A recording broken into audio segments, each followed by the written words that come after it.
মানুষের কল্যাণের জন্য যে নিজের জীবনটাকে বিলীন করে দিবে সেই ব্যক্তিটা হচ্ছে মাওলার কাছে সর্বোত্তমকে যে মানুষের জন্য বাবা নিজের জীবনটা মানুষের জন্য। আপনার বাতিজা পড়াশোনা করে, নিজের ছেলেকেও পড়াশোনা করে, দেখা যাচ্ছে বাতিজাটা একটু ভালো রেজাল্ট করলে আপনার ভালো লাগে না, তাই ধরে নিবেন আপনার ছেলে যত ভালোই হোক হঠাৎ সামনে গিয়ে আটকিয়ে লেখাপড়া বাদ হয়ে যাবে।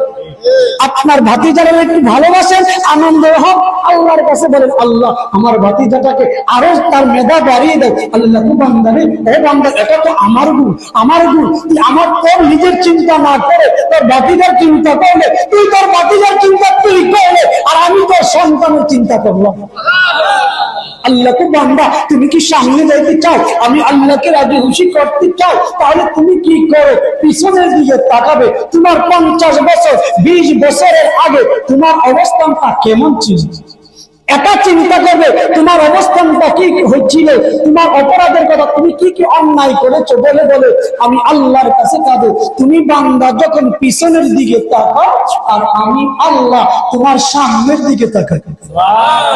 যদি আপনি সামনে যেতে চান আপনার পিছনের দিকে তাকাইতে হবে। তাকাইতে পারলে আমার আল্লাহ আপনাকে আমাকে, আল্লাহ আপনাকে আমাকে সামনের দিকে নিয়ে যাবে।